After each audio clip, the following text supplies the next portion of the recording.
Assalamualaikum warahmatullahi wabarakatuh. Perkenalkan, nama saya Salma Munbaiz Baharuddin dengan nomor induk mahasiswa 230501502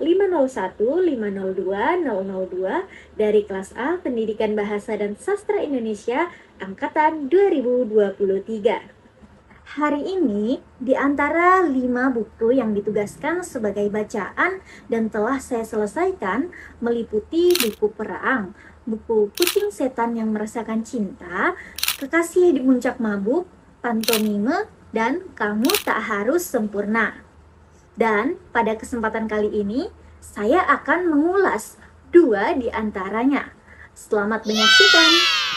Buku pertama yang akan saya ulas berjudul Perang. Buku dengan judul Perang ini ditulis oleh Rama Wirawan dan diterbitkan oleh Pustaka Merah Hitam pada tahun 2021. Buku ini sendiri memiliki halaman sebanyak 131 halaman. Perang. Kisah perang hayat itu dimulai dengan pikirannya sendiri menurut saya. Karena yang saya lihat, sosok perang ini memiliki pikiran yang berbeda dengan orang-orang pada umumnya. Jadi, dia adalah tokoh dengan pemikiran yang kritis dan cukup menarik. Sehingga hal-hal tersebutlah yang menurut saya membentuk tokoh perang ini menjadi tokoh yang cenderung tertutup dan keras kepala. Sehingga dari sinilah dimulai perjalanan dan perjuangan perang dalam kisah ini, yaitu bagaimana perang mendapatkan lingkungan sekitar yang sepemikiran dengannya, orang-orang yang sejalan pemikiran dengannya, baik itu teman maupun dalam mencari pasangan. Perang bekerja sebagai seorang desainer grafis, di mana ini dimulai ketika dia baru lulus universitas dan dia merasa keadaan di rumahnya itu semakin hari semakin hampa, sehingga Perang berusaha keras untuk mendapatkan pekerjaan dengan tujuan menghilangkan kehampaan yang ada di rumahnya. Namun meskipun Perang ini sudah bekerja keras, rutinitasnya ini justru membuatnya merasa sesak, merasa tidak nyaman. Jadi Perang merasa dia terkurung dalam suatu sangkar yang mana sangkar tersebut adalah rutinitasnya yang monoton. Namun di tengah cerita semuanya berubah ketika Perang bertemu dengan Denny. Jadi Denny adalah seorang kurir yang bekerja di kantor cabang perusahaan yang sama dengan Perang. Yang ternyata Denny ini adalah seseorang dengan pemikiran yang sejalan dengan Perang. Nah, karena hal tersebut pun mereka jadi lebih sering bertemu dan berdiskusi mengenai topik-topik yang mereka senangi, yang menarik seperti kapitalisme, resistensi, dan lainnya. Dan seiring berjalannya waktu, Perang dan Denny pun membangun persahabatan dan pertemanan. Di sini Denny juga mengenalkan Perang kepada teman-temannya yang memiliki pikiran yang sejalan dengan mereka. Sehingga di sini Perang merasa sangat senang karena pada akhirnya dia dapat menemukan seorang teman dan lingkungan yang memiliki pemikiran yang sejalan dan cocok dengan dia. Dan di sini saya sebagai pembaca sedikit juga terkejut bahwa ternyata masih banyak dan masih ada orang-orang dengan pemikiran yang sejalan dengan Perang. Sehingga bisa dibilang perjalanan Perang dalam mencari lingkungan sosial pertemanan yang sepemikiran dengan dia sudah terjawabkan dengan pertemuannya dengan Denny yang mengantarkannya kepada hal tersebut. Nah, jadi selain itu ada juga pertemuan yang tidak kalah penting dalam kisah Perang ini, yaitu pertemuan Perang dengan sosok perempuan yang selama ini dia cari-cari. Pertemuan penting lainnya itu adalah pertemuan Perang dengan Mirah. Jadi, plot twistnya ternyata Mirah ini dulu adalah teman kuliah Perang, yang ternyata Mirah juga memiliki pandangan yang dalam mengenai kehidupan. Jadi, sedikit banyak pemikiran mereka ini sejalan. Dari pertemuan kembali antara keduanya yang tidak sengaja ini, mereka jadi lebih saling mengenal dengan mengobrol lebih banyak dan lebih dalam. Dan ternyata Perang akhirnya menemukan kebahagiaan dan keutuhan serta kenyamanan saat dia bersama Mirah dalam hubungannya dengan Mirah.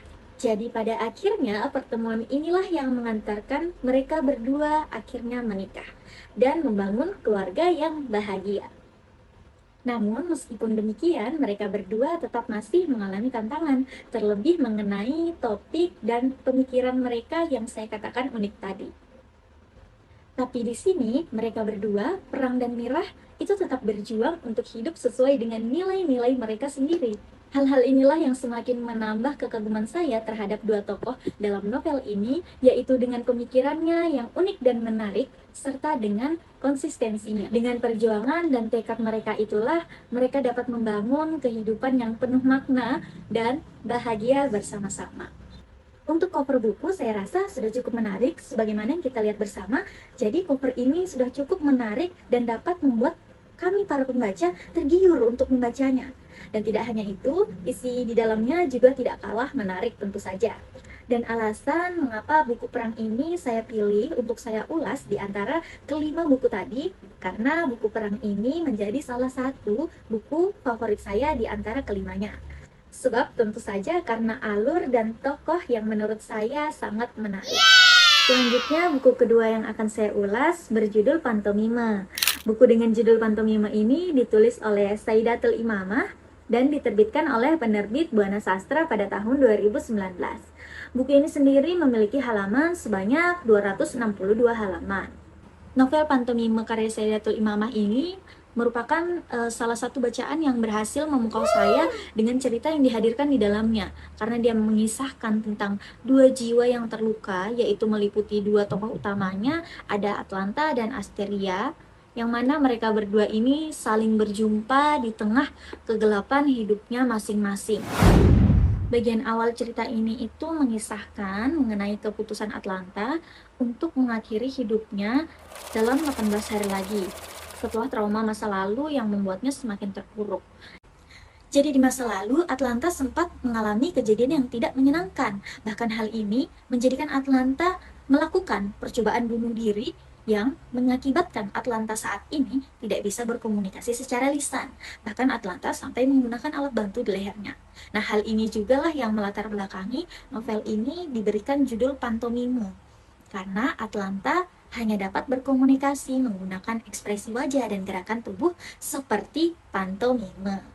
Adapun tokoh utama lain dalam novel ini adalah Asteria. Di sisi lain, Asteria ini adalah seorang yatim piatu. Jadi dalam menghadapi kesendiriannya, keputusasaannya, keterpurukannya, Asteria ini seperti tanpa tujuan yang jelas. Bahkan hal ini yang membuat Asteria terpaksa hidup di jalanan. Kemudian pertemuan antara Asteria dan Atlanta ini membawa perubahan dan harapan baru bagi hidup mereka, memunculkan pertanyaan tentang apa sih arti hidup itu. Dan dari pertemuan tersebutlah yang menjadikan kisah menarik dari setiap hari-hari yang dikisahkan dalam cerita ini, menuju hari ke-18 keputusan Atlanta, yang mana walaupun pada akhirnya Atlanta ini tetap pada keputusannya untuk mengakhiri segalanya. Kisah ini juga berhasil menghadirkan emosi di dalamnya. Penulis ini berhasil membawa saya sebagai pembaca masuk ke dalam dunianya Atlanta, di mana Atlanta adalah sosok yang pendiam dan tertutup. Tapi ternyata Atlanta ini penuh dengan kekuatan batin yang tersembunyi di dalamnya. Sementara di sisi lain Asteria dengan segala kesedihannya, dia berusaha menunjukkan ketegaran di orang-orang sekitarnya. Dan adapun teman-teman Asteria juga di sini memberikan warna tersendiri dalam cerita ini dengan kesetiaan mereka. Jadi, novel ini bukan hanya sekedar tentang trauma dan depresi, tetapi dia juga menghadirkan sesuatu di dalamnya berupa harapan dan perubahan. Nah, dengan latar belakang kesehatan mental yang menjadi tema utama dalam novel Pantomime ini, penulis itu memberikan sudut pandang kepada kita semua bahwa ternyata empati, pengertian, dan dukungan itu sangat penting bagi seseorang dalam menghadapi perjuangan-perjuangan hidup. Jadi saya sangat merekomendasikan untuk membaca buku ini dan untuk ditelusuri lebih jauh lagi dan lebih dalam ceritanya. Karena cerita di dalam novel ini sangat menggugah. Kita bisa menemukan keajaiban di antara kesedihan yang ada di dalamnya. Kita bisa mendapatkan cahaya di dalam kegelapan yang tersaji di setiap lembarannya. Jadi kita selalu dibuat penasaran dengan lanjutan kisahnya. Selain itu, seperti yang kita lihat bersama bahwa cover buku ini sudah sangat menarik, dan selain covernya, cerita di dalamnya pun tidak kalah menarik. Penulisan yang ada di dalamnya pun sudah sangat rapi dengan jarak tulisan yang tidak terlalu dekat dan tidak terlalu jauh. Pemilihan fontnya juga menarik, jadi membuat saya sebagai pembaca tidak merasa terganggu saat membaca. Selamat membaca! Baik, sekian saja ulasan yang dapat saya sampaikan mengenai dua buku tadi. Mohon maaf apabila terdapat kekurangan dan kesalahan pada kata atau kalimat yang saya ucapkan. Saya pamit undur diri dan terima kasih. Wassalamualaikum warahmatullahi wabarakatuh.